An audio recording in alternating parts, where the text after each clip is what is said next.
Okay प्यारे बच्चों, अब आपके सामने एक क्वेश्चन है। फिर से एक बार बहुत ही शानदार क्वेश्चन है जो आपके एग्जाम में हमेशा ये पूछा जाता है। क्वेश्चन है कि sine A plus cos A का whole square plus cos A plus sec A का whole square is equal to 7 plus 10 square A plus cot square है। तो प्यारे बच्चों इसको कैसे सॉल्व करेंगे?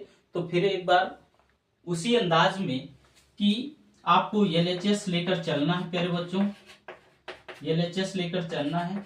Sign A plus cosec A का होल स्क्वायर और plus cos A sec A का होल स्क्वायर, ये आपका एलएचएस हो गया। तो a प्लस बी का whole square, a plus B का होल स्क्वायर, तो a प्लस बी के होल स्क्वायर से इसको ओपन करते हैं प्यारे बच्चों। तो क्या होगा देखो यहां से, sine square A plus cosec square A प्यारे बच्चों plus 2 sine A cosec A plus आप a प्लस बी के होल स्क्वायर से इसको भी ओपन कर लें तो इसका हो जाएगा cos square A plus sec square A अब plus 2 cos A sec A. Okay प्यारे बच्चों, यहां तक समझ में आया होगा। a प्लस बी के होल स्क्वायर से हमने इसको एक्सपेंड कर दिया। ओके, तो a प्लस बी का होल स्क्वायर क्या होता है प्यारे बच्चों? तो a square plus B square plus 2ab। ओके, तो a square B square plus 2ab है ना। ab के जगह साइन ए और कॉस ए है, ऐसे यहाँ पे कॉस ए और सेक ए है। ओके, तो अब देखो यहां से प्यारे बच्चों sine square A plus cos square equal to क्या होता है? 1 होता है। ओके, अब यहां से देखो कॉसेक स्क्वायर ए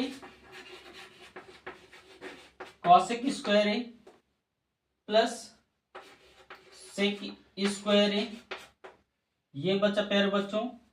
और इसके अलावा आप देखो, इसके अलावा प्यारे बच्चों और क्या बचा आपके पास? 2 साइन ए कॉसेक ए। तो आप जानते हो कि 1 upon sine A equal to होता है प्यारे बच्चों 1 अपान कॉसेक ए। तो जब हम sine A into cosec A करते हैं, इसको हम डिनोमिनेटर को न्यूमरेटर में या लेफ्ट साइड ले जाते हैं तो ये चला जाएगा मल्टीप्लाई में, आपका क्या होगा 1 आएगा। ओके, तो देखो प्यारे बच्चों यहाँ पे 2 साइन ए कॉसेक ए है, तो यहाँ पे 2 आपका तो ऐसे रहेगा क्वेश्चन का ही। अब plus sine A into cosec A, sine A into cosec A equal to क्या हो जाएगा 1 इसी। ओके प्यारे बच्चों, तो 2 multiply sine A into cosec A, तो साइन ए कॉसेक ए की वैल्यू कितना होगी 1 हो जाएगा। तो अब यहाँ पे 2 तो आपको पहले से है तो 2 मल्टीप्लाई 1 हो जाएगा plus 2 cos A into sec ए, तो ये 2 तो आपका रहेगा ही मल्टीप्लाई में और cos A into sec A equal to 1 हो जाएगा प्यारे बच्चों। ओके, तो आप देखो यहाँ से आपका 1 तो यहाँ पे है और कॉसेक स्क्वायर ए को प्यारे बच्चों क्या लिखते हैं 1 प्लस कॉट स्क्वायर ए। सेक स्क्वायर को क्या लिखते हैं प्यारे बच्चों 1 प्लस टेन स्क्वायर ए।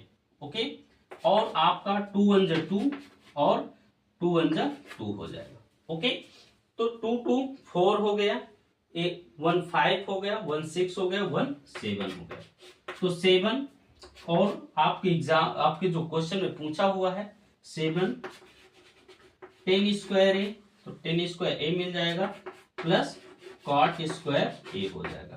तो यहां से आप LHS इज इक्वल टू क्या हो जाएगा आपका RHS हो जाएगा। ये आपका राइट आंसर होगा। बट एक चीज आपको ऑलवेज रिमेम्बर दैट कि जब आप फार्मूला का यूज करें तो उस टाइम आपको फार्मूला भी आपको लिखना है ब्रैकेट पे। तो हमने यहाँ पे जो फार्मूला यूज किया है कौन कौन से किया प्यारे बच्चों? एक तो हमने यूज किया है कॉसेक स्क्वायर ए, तो कॉसेक स्क्वायर ए सिंस आपको लिखना पड़ेगा एग्जाम हॉल में कि cosec square A equal to होता है 1 प्लस कॉट स्क्वायर ए, और वहीं पे sec square A is equal to होता है 1 प्लस टेन स्क्वायर ए। तो ये ऐसे फार्मूला है कि आपको लिखना पड़ेगा ब्रैकेट में इसके बाद आप वहां पे सॉल्व करेंगे प्यारे बच्चों, बहुत ही अच्छा इंपैक्ट आएगा। अगर आप इस तरह से सॉल्व करते हैं तो आपके एग्जाम में मार्क्स कभी तो डिडक्ट हो ही नहीं सकते। ओके प्यारे बच्चों, तो आई होप आपको यह समझ में आया होगा। ओके, अब हम देखेंगे नेक्स्ट क्वेश्चन को प्यारे बच्चों।